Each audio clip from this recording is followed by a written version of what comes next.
నా ప్రార్థనల యందు ఎడతెగక నిన్ను జ్ఞాపకము చేసుకొనుచు నీ కన్నీళ్లను తలుచుకొని నాకు సంపూర్ణ ఆనందం కలుగుటకై నిన్ను చూడవలెనని రేయింబగలు అపేక్షించుచు నీ అందున్న నిష్కపటమైన విశ్వాసమును జ్ఞాపకము చేసుకొని నా పితరాచార ప్రకారము నిర్మలమైన మనస్సాక్షితో నేను సేవించుచున్న దేవుని ఎడల కృతజ్ఞుడనై ఉన్నాను. చాలండి. ఏమై ఉన్నాడంట? కృతజ్ఞుడై ఉన్నాడు కదా. మనం కొంతమంది మన లైఫ్లో ఉన్నప్పుడు మనము ఎవరిని బట్టి ఆ మనుషులను బట్టి ఎవరిని మనం క్రైస్తవులం అయితే దేవా ఈ యొక్క మంచి దైవజనులను బట్టి విశ్వాసులను బట్టి మేము ఎంతగానో కృతజ్ఞులమై ఉన్నాం. అంటే ఈ మాట తిమోతితో దేవుడు అంటున్నాడు అనమాట. నీ అందు నేను ఎంతగానో నిన్ను బట్టి దేవుని విషయంలో నేను ఎంతో దేవుని చిత్తం లేకుంటే ఏ మనుషుడు కూడా మన జీవితంలోకి రాడు. ఒకవేళ ఆ మనిషి వచ్చి మనతో నిజంగా మంచి బాంధవ్యంలో ఉంటే, మంచి ఒక ఏమంటారు వెదర్లో మనం ఉంటే నిజంగానే కదా నేను చాలా జ్ఞాపకం చేసుకుంటాను అనుకోవచ్చు. మళ్ళీ చెప్పదే షారోన్ అనుకోవచ్చు, కానీ నాకు ఇమాన్యుల్ అంకుల్ అంటే చాలా ఇష్టం. ఎంత ఇష్టం అంటే అంత ఇష్టం. ఎందుకంటే ఆయన ఒక పెంపకంలో మేము పెరిగిన వాళ్ళం. అంతవరకు నా తల్లికి మాకు వాక్యం తెలిసేది కాదు, కానీ దైవజనులు వచ్చి మాకు వాక్యం చెప్పి మా ఆపదలో, మా బాధలో, ఇరుకులో, ఇబ్బందులు, సమస్యలు మమ్మల్ని ఆదుకున్న మంచి దైవజనుడు ఒక్కరోజని నేను గుర్తు చేసుకుంటాను. ఎందుకు? మమ్మల్ని మంచి నడవడికలో నడిపించాడు. ఎందుకు? ఈ యొక్క మంచి మనుషులను దేవుడు మా జీవితంలో ఉంచాడు. ఆ రోజు ఆ కష్టంలో దైవజనులు రాకపోయి ఉంటే ఈరోజు నా చెల్లి మా జీవితంలో ఉండేది కదా. తనకు 20 సంవత్సరాలు, తనకు నిమోనియా వచ్చినప్పుడు తను బాధ్యతయుతంగా వచ్చి అంత వర్షంలో కూడా వచ్చి మమ్మల్ని ఎంతగానో సేద తీర్చేవాడు. ఇలాంటి దైవజనుడు ఉన్నాడు. ఈరోజు మేము ఆత్మీయంగా బలపడ్డామంటే మా యొక్క బేస్మెంట్ ఆత్మీయంగా బలపరిచింది ఇమాన్యుల్ అంకుల్. నేను ఎప్పుడు గుర్తు చేసుకున్నాను. నాకు వచ్చినప్పుడు అంతా గుర్తొస్తూనే ఉంటారు, కానీ చెప్పలేం కదా, ఊరికే గుర్తు చేయలేం కదా. సో ఇలాంటి మంచి మనుషులను బట్టి ఏం చేస్తున్నాడంటే ఈ పౌలు దేవునికి కృతజ్ఞతాస్తుతులు. వాళ్ళు ఎంత మంచి బాంధవ్యంలో ఉంటే ఈ యొక్క తిమోతి మాట అంటాడు కదా. కాబట్టి ఏమంటున్నాడు ఇక్కడ? నిన్ను బట్టి నేను దేవుణ్ణి కృతజ్ఞతాస్తుతులు చెల్లించుచున్నాను అని మాట అంటాడు. ఆ తర్వాత కంటిన్యూస్ చదవండి. ఆ విశ్వాసము మొదట నీ అవ్వ అయినా లోయలోను నీ తల్లి అయినా యునీకేలోను వసించెను కదా. మొదట ఈ విశ్వాసం ఎక్కడ చూశాడంట? తన అవ్వ అంటే నాన్నమ్మ కూడా కావచ్చు, అమ్మమ్మ కూడా కావచ్చు. అయితే ఈ విశ్వాసాన్ని నేను ఎవరిలో చూశానంటే నీ ఒక అమ్మమ్మని బట్టి, నీ యొక్క తల్లిని బట్టి. ఈ యొక్క తిమోతి యొక్క తల్లి ఒక యూదురాలు, తన యొక్క తండ్రి గ్రీకు దేశస్థుడు అనమాట. అయితే వీరిద్దరికి ఈ యొక్క తిమోతి అనే యవన కుమారుడు. అయితే ఈ విధంగా ఉంటుండగా వారి యొక్క విశ్వాసాన్ని బట్టి ఈ తిమోతి కూడా ఎదిగాడనమాట. మళ్ళీ చదువుకుందాం, కంటిన్యూగా చదవండి. అది నీ యందు సహవసించుచున్నదని నేను రూఢిగా నమ్ముచున్నాను. చాలు, నేను రూఢిగా నమ్ముచున్నాను. అదే విశ్వాసము నీలో కూడా వసించుచున్నదని నేను నమ్ముచున్నాను కదా. మన యొక్క పితరులను బట్టే కదా మనం ఈరోజు అబ్రహాముని చూసుకుంటే ఆయన విశ్వాసులకు తండ్రి కదా. అబ్రహాన్ని బట్టే కదా మనం ఈరోజు దేవుని తర్వాత అబ్రహాన్ని బట్టి విశ్వాసులకు తండ్రి. ఆయన యొక్క విశ్వాసాన్ని బట్టి ఈరోజు కూడా మనం విశ్వాసంలో బలపడుతున్నాం. అదే మాట ఈ యొక్క దైవజనుడు తిమోతికి చెప్తున్నాడు.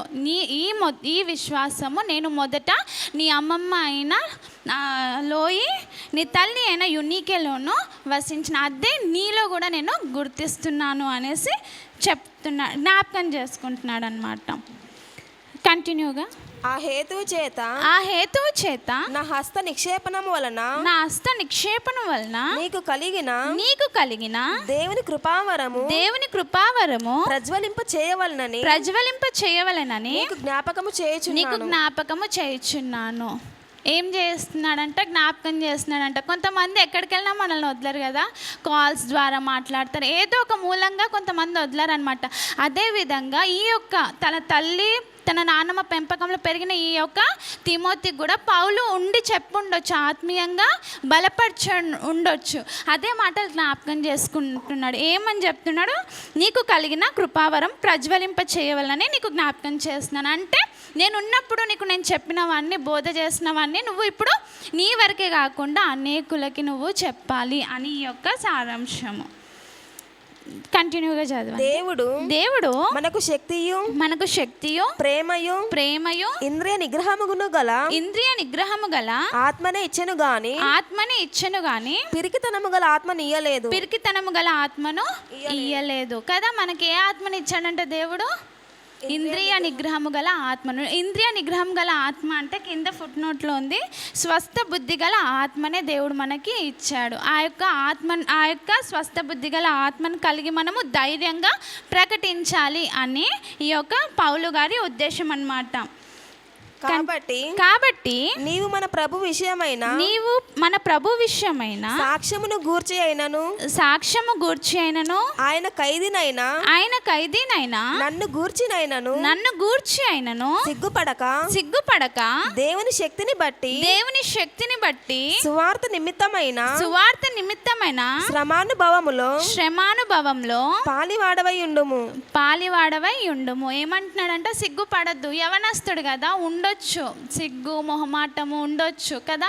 మనమే కొన్నిసార్లు ఎవరికైనా రక్షణ గురించి చెప్పాలంటే సిగ్గు మొహమాటం, కానీ మనము అవన్నీ పడద్దు. దేవుని విషయంలో మనము స్ట్రైట్ ఫార్వర్డ్గా ఉండాలి. మనం చెప్పింది చెప్పాలి. వాళ్ళు ఎలా అర్థం చేసుకుంటారో ఆ సెకండ్ చెప్పాలనే ఉద్దేశం వచ్చినప్పుడు, ప్రేరేపణ వచ్చినప్పుడు ఖచ్చితంగా మనము వారికి రక్షణ సువార్తను ప్రకటించాలన్నమాట. ఏదో విధంగా ఛాన్స్ దొరికితే బాగుంటుంది. అన్నీ మనము ఆ వ్యక్తులతోని, మనకి చాలామంది హిందూస్ కలుస్తారు, ముస్లిమ్స్ కలుస్తారు. ఈ విధంగా చూసుకుంటే కొంచెమైనా మనం చెప్పాలి. ఎందుకంటే మనమే వారి విషయంలో ఉత్తరవాదులం రేపు కదా. దేవుడు వచ్చి నించొని అడిగినప్పుడు ఎందుకు నీకు అవకాశం ఇచ్చినా నువ్వు చెప్పలేదు అని. అదేవిధంగా ఈ యొక్క పౌలు కూడా ఎవరికి హెచ్చరిస్తున్నాడు? తిమోతికి హెచ్చరిస్తున్నాడు. ఎందుకు? యవనస్తుడు మంచి అవ్వాలన్నా చెడిపోవాలన్నా ఒకటే కాలం. అది ఏది కాలము? యవన కాలము. అందుకే కాపులు ఇంతగానం హెచ్చరిస్తున్నాడు. ఎక్కడ చెరసాల్లో ఉండి కూడా. ఎవరు? ఈ యొక్క పౌలు గారు. యవన కాలంలో తన సృష్టికర్తను స్మరణ తెచ్చుకున్న నరుడు ఏమవుతాడంట? బుద్ధి జ్ఞానం కలిగి బ్రతుకుతాడు కదా. యవన కాలం పుట్టిన కుమారులు బలవంతుని చేతిలో బాణం లాంటి వారు. కాబట్టి పడిపోయినా కూడా అదే మంచి కాలము, చెడిపోయినా కూడా అదే మంచి కాలం. అందుకే ఈ యొక్క పౌలు గారు మరీ ఈ యొక్క ఎవరికి? తిమోతికి చెప్తూ, వ్రాస్తూ, హెచ్చరిస్తూ ఉన్నాడు, వాదనలు చేస్తూ ఉన్నాడు. Next continue. మన క్రియలను బట్టి కాక తన స్వకీయ సంకల్పమును బట్టి అనాది కాలముననే క్రీస్తు యేసునందు మనకు అనుగ్రహింపబడినదియు క్రీస్తు యేసును మన రక్షకుని ప్రత్యక్షత వలన బయలుపరచబడినదియునైనా తన కృపను బట్టి మనల్ని రక్షించి. చాలండి, తన కృపను బట్టి. అయితే ఇక్కడ ఏమంటున్నాడంటే ఇది మన యొక్క క్రియలు కాదు, మన యొక్క స్వకీయ సంకల్పంను బట్టి కాదు, ఆయన యొక్క అనాది సంకల్పమే. తన యొక్క అనాది కాలముననే క్రీస్తు యేసు మనకు అనుగ్రహించబడింది. ఒకసారి ఇర్మియా 1వ అధ్యాయము 4-5 చదువుకుందాం.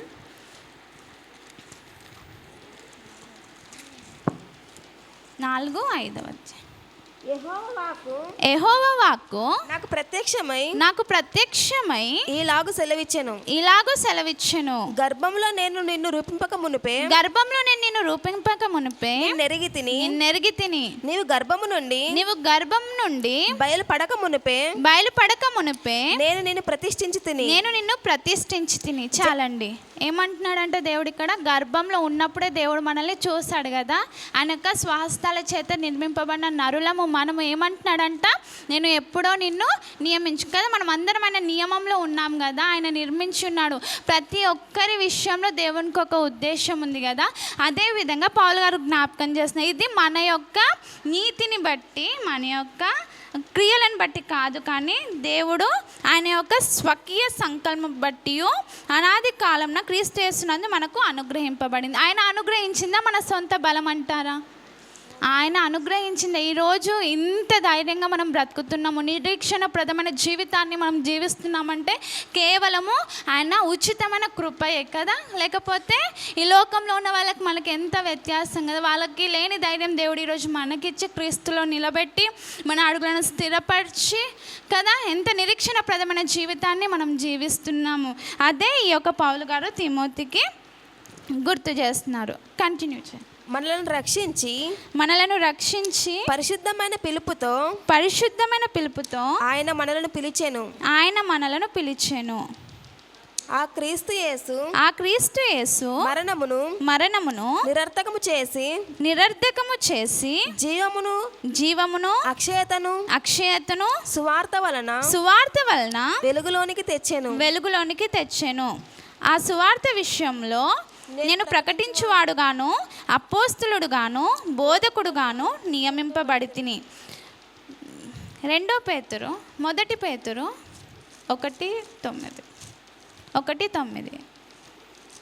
1 పేతురు 1:9 అధ్యాయం.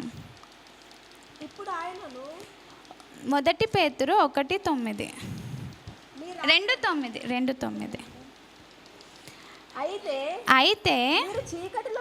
చీకటిలో నుండి ఆశ్చర్యకరమైన తన వెలుగులోనికి మిమ్మును పిలిచిన వాణ్ణి గుణాతిశయములను ప్రచురము చేయు నిమిత్తము ఏర్పరచబడిన వంశమును రాజులైన యాజక సమూహమును పరిశుద్ధ జనమును దేవుని సొత్తైన ప్రజలునై ఉన్నారు. ఏమంటున్నారు ఇక్కడ పౌలు గారు ఏమంటున్నారు? తిమోతికి మనము అక్షయతను సువార్త వలన వెలుగులోనికి వచ్చాం కాబట్టి నువ్వు కూడా ప్రకటించువాడుగాను అపోస్తులుడుగాను బోధకుడుగాను నియమింపబడితివి. కాబట్టి నువ్వేం చేయాలి? మనకిచ్చిన రక్షణను నువ్వు అనేకులకు ప్రకటించాలి అని హెచ్చరిస్తున్నాడు అనమాట. కంటిన్యూగా ఆ సువార్త విషయంలో నేను ప్రకటించువాడను గాను ఆ హేతువు చేత ఈ శ్రమలను అనుభవించుచున్నాను కానీ నేను నమ్మిన వాడిని ఎరుగుదును కనుక సిగ్గుపడను. ఏమంటున్నాడంట పౌలు? నేను నమ్మిన వాణిని ఆ హేతువు చేత నేను శ్రమ అనుభవిస్తున్నాను, కానీ ఈ శ్రమ నాకు మేలు. దావీదు మహారాజు ఒక దగ్గర అంటాడు, ఒక వచనంలో, ఒక అధ్యాయంలో, శ్రమ కలుగుట నాకు మేలాయన. శ్రమలు రాగానే మనము శ్రమలే చూసి భయపడతాం, కానీ ఆ శ్రమ ఎందుకు వచ్చింది? మనం నమ్ముకున్న దేవుడు నమ్మదగిన దేవుడు, మనల్ని ఏమాత్రము చెయ్యి విడిచిపెట్టే దేవుడు కాదు. కానీ ఆ శ్రమ వచ్చినప్పుడు ఆ శ్రమను బట్టి మనం బాధపడతాము. ఒకసారి ఇలానే మేము స్త్రీల కూడికలో అనుకుంటా, నాకు ఈ మాట ఎవరు చెప్పారంటే విజయ ఆంటీ చెప్పింది. శ్రమ కలుగుట మేలాయను అని ఫస్ట్ టైం నేను వాక్యం బైబిల్ ఎన్నిసార్లు చదివినా ఎప్పుడు నాకు అంతగా గుర్తున్న జ్ఞానం లేదు, కానీ అప్పుడు ఆంటీ నాకు చెప్పింది శ్రమ కలుగుట నాకు మేలాయను. ఇదేంటిది ఆంటీ శ్రమ కలుగుట నాకు మేలాయను అని చెప్తుంది అని నేను ఇంటికి వచ్చి చదువుకున్నాక నిజంగా కొన్ని రోజులు మనం ఓపిక పడితే శ్రమను మేలుగా ఎంచే దేవుడు మన పక్షాన ఉన్నాడు కదా. ఆ విధంగా నాకు శ్రమలు కలుగుచున్నాయి.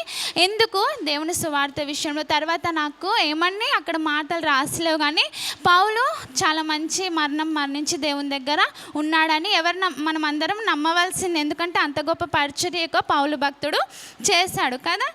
అదేవిధంగా కంటిన్యూ. నేను నమ్మిన వాడిని ఎరుగుదును కనుక నేను సిగ్గుపడను. ఒకసారి హెబ్రీ 10:23 చదువుకుందాము. హెబ్రీ 10:23. వాగ్దానము చేసిన వాడు నమ్మదగిన వాడు గనుక నిరీక్షణ విషయమై మనము ఒప్పుకొనున్నది నిశ్చలముగా పట్టుకొనగలం. కాబట్టి ఆయన ఏమంటున్నాడంటే నిశ్చలంగా మనం కలుగుతాము. కాబట్టి ఏ విషయంలో కూడా మనము సిగ్గుపడకుండా ఉండాలనేసి ఈ యొక్క పౌలు గారు చాలా హెచ్చరిస్తున్నాడు అనమాట తిమోతికి. కంటిన్యూగా చదువుకుందాం.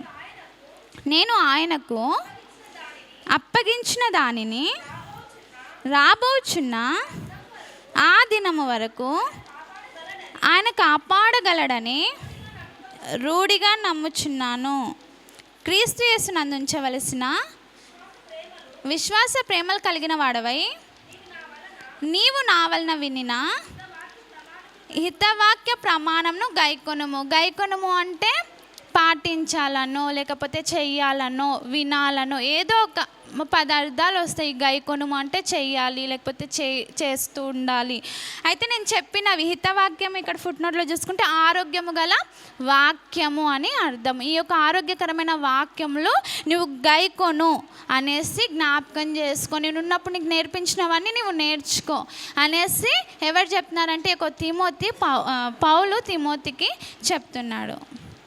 నీకు అప్పగింపబడిన ఆ మంచి పదార్థమును మనలో నివసించు పరిశుద్ధాత్మ వలన కాపాడము. ఎవరి వల్ల కాపాడమంటున్నాడు? పరిశుద్ధాత్మ వలన కదా. పరిశుద్ధాత్మ తోడుంటేనే మనము ఏ పాపము చేయము అని ఈ యొక్క వాక్యము సారాంశం. పరిశుద్ధాత్మ దేవుడు మనలో ఉంటే కొన్ని చెప్తాడనమాట, ఇది చెయ్యొద్దు ఇది చెయ్యాలి. కాబట్టి నువ్వు పరిశుద్ధాత్మ ద్వారా నేను నీకు బోధించినవన్నీ నీవు కాపాడుకోమని ఈ యొక్క తిమోతికి పౌలు గారు హెచ్చరిస్తున్నారు. ఆసియాలోని వారందరూ నన్ను విడిచిపోయిన సంగతి నీవు ఎరుగుదువు కదా. నన్ను అంటే ఉండొచ్చు, కొంతమంది మనతో ఉంటారు, కొంతమంది మధ్యలో వెళ్ళిపోతారు. అలాంటి కొంతమంది అంటే ఈ యొక్క పౌలు గారిని వదిలిపెట్టి వెళ్ళిన సంగతిని జ్ఞాపకం చేసుకుని వారిలో పుగెళ్ళు ఎర్మోగేనే అనువారు ఉన్నారు. అయితే వాళ్ళిద్దరు పేర్లు కూడా ఇక్కడ ఈ యొక్క దైవజనుడు మెన్షన్ చేస్తున్నాడు. కంటిన్యూగా 16 వర్సెస్. ప్రభువు ఒనేసిఫోరు ఇంటివారి అందు కనికరము చూపునుగాక. అతడు రోమాకు వచ్చినప్పుడు నా సంఖ్యలను గూర్చి సిగ్గుపడక శ్రద్ధగా నన్ను వెదకి కనుగొని అనేక పర్యాయములు ఆదరించెను. వారిద్దరూ ఈ యొక్క దైవజన్ని విడిచిపెట్టారంట, కానీ ఒనేసిఫోరు అనే వ్యక్తి మాత్రము విడిచిపెట్టలేదంట. పౌలు గారు చెరసాల్లో ఉన్నా కూడా దాని విషయమే సిగ్గుపడక వెళ్ళి ఎంతగానో ఆదరించాడంట. ఒనేసిఫోరు అనే ఆ యొక్క పేరుకి అర్థము సేద తీర్చువాడు, ఆదరించేవాడు అనమాట.